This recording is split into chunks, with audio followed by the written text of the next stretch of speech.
क्या हाईवे पे चलते हुए आपने देखा है कि कतारों में लगे हुए लंबे पेड़ जो हवा में झूलते हैं, एक साथ लगे होते हैं? ये यूकलिप्टस की प्लांटेशन है।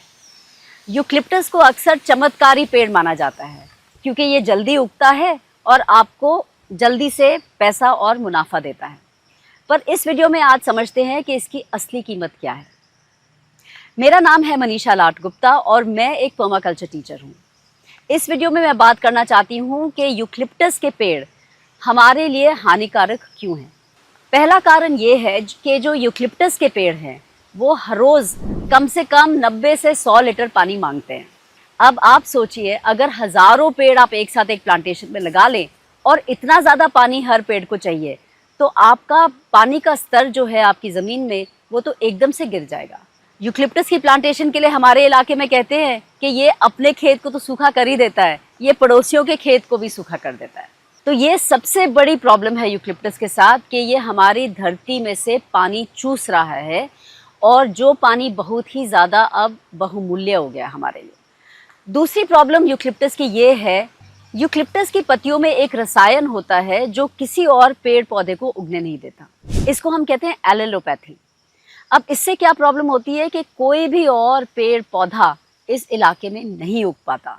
और जो पर्माकल्चर और हमारी सृष्टि में हम देखते हैं कि एक डाइवर्सिटी होती है, एक अलग अलग प्रजातियां इकट्ठे मिलके उगती हैं, वो यूकलिप्टस के प्लांटेशन में हो ही नहीं पाता।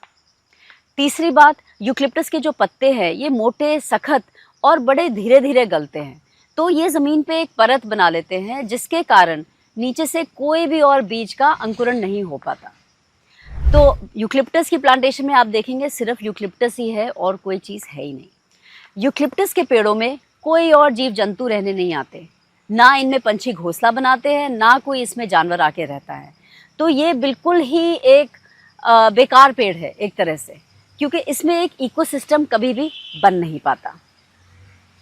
और आखिरी बात ये कि जो ये पत्ते हैं और जो पेड़ है इनमें काफ़ी ज़्यादा तेल होता है और इस तेल से भरे पत्तों में आग लगने का हमेशा ज़्यादा खतरा रहता है।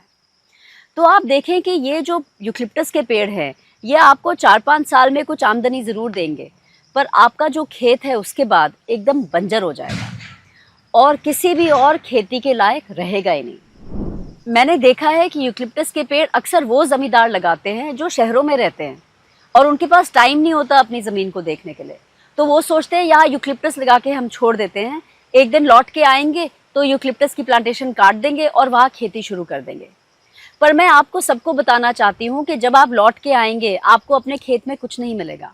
आपका खेत एकदम बंजर और सूखा हो गया होगा जिसमें आप कोई भी खेती नहीं कर पाएंगे। और ना केवल ये, आपने अपने इलाके में, अपने गांव में और अपने आसपास के ज़मींदारों के लिए भी बहुत ज़्यादा नुकसान किया होगा क्योंकि आपके यूकलिप्टस के पेड़ों ने सबका पानी पी लिया होगा।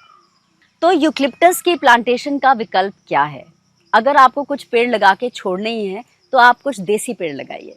आप ऐसे पेड़ जोड़िए अपने खेती में जिसमें कोई जीव जंतु आते हैं, जिसमें कोई पंछी आते हैं और जो आपके इलाके में नेचुरली उगते हैं, जैसे नीम हो गया, शीशम हो गया, सागवान हो गया। इतने ऐसे पेड़ हैं, जब आप ढूंढने निकलेंगे तो आपको कई नाम मिलेंगे पेड़ों के।